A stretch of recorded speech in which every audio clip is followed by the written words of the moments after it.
dari Sekolah Tinggi Teologi Tawangmangu, NIM 398121, Prodi Teologi. Di sini saya akan mempresentasikan hasil dari pembelajaran saya melalui mata kuliah Pembinaan Warga Gereja yang diampu oleh Pak David Eko Setiawan, Magister Teologi. Langsung saja saya jelaskan melalui definisi pembinaan warga gereja. Pembinaan warga gereja, usaha bimbingan berdasarkan pengajaran firman Allah untuk setiap warga gereja sehingga mereka dapat termotivasi, terbentuk, terdidik, serta dewasa dalam Kristus. Pembinaan warga gereja juga memperlengkapi setiap warga gereja dengan disesuaikan karunia yang diberikan kepada Allah supaya berfungsi dalam tubuh Kristus. Melalui pembinaan warga gereja, jemaat otomatis akan dilibatkan dalam program-program gereja sehingga jemaat dibekali oleh pengetahuan, pengertian, serta keterampilan untuk melayani dalam kesatuan tubuh Kristus. Lanjut dalam dasar teologis pembinaan warga gereja, dalam kitab yang tertulis di Efesus 4 ayat 11-16, ada beberapa prinsip teologis yang berkesinambungan dalam pembinaan warga gereja, yakni pertama, prinsip pendidik dalam ayat 11, yaitu berperan dalam pembinaan warga gereja untuk orang-orang khusus yang telah diberikan karunia secara khusus oleh Allah. Jadi orang-orang tersebut bukan sembarangan orang, melainkan orang khusus atau disebut orang berkarunia.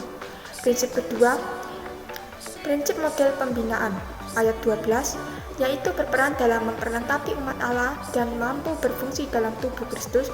Hal seperti ini dapat dilihat dari kemampuan serta kemauan mereka ketika melakukan pelayanan. Prinsip ketiga, prinsip tujuan akhir pembinaan dalam ayat 13-16, di mana pembinaan ini dapat membawa jemaat dalam kesatuan iman, pengetahuan benar akan Kristus, pendewasaan secara penuh, serta pertumbuhan dalam Kristus. Lanjut, konsep pembinaan warga gereja. Yang pertama, konsep yang berorientasi manusia. Melalui konsep ini memiliki ide dasar untuk bisa mengerti keadaan manusia yang sedang dibina dari segi keadaan manusia tersebut, serta dengan peka akan menentukan keberhasilan dalam pembinaan. Yang kedua, konsep yang berorientasi sistem. Melalui konsep ini akan menentukan keberhasilan dalam melakukan bimbingan melalui sistem yang baik. Jika gereja sebaliknya memiliki konsep ini, otomatis akan membangun sistem terlebih dahulu sebelum melakukan bimbingan kepada para jemaat gereja. Yang ketiga, konsep yang berorientasi institusi. Melalui konsep ini akan terbangun sebuah kelembagaan sebelum dilakukan pembimbingan.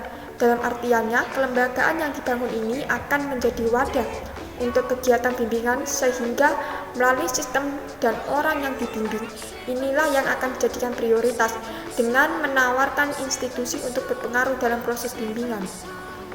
Terakhir, cara pembinaan warga gereja. Yang pertama, reformation. Di sini merujuk pada sebuah pembaharuan kepada doktrin kebenaran yang murni serta berfokus pada ortodoksi, hidup dalam iman yang dibangun atas dasar firman Allah yang tertulis. Jadi reformation adalah sebuah otoritas tertinggi dalam penundukan terhadap Alkitab, yaitu firman Allah itu sendiri. Yang kedua, revival, merujuk pada sebuah pembaharuan hidup yang benar karena terjadi sebuah relasi dengan Roh Kudus. Jadi apa yang diperbarui akan sesuai dengan dinamika karya dari Roh Kudus itu sendiri.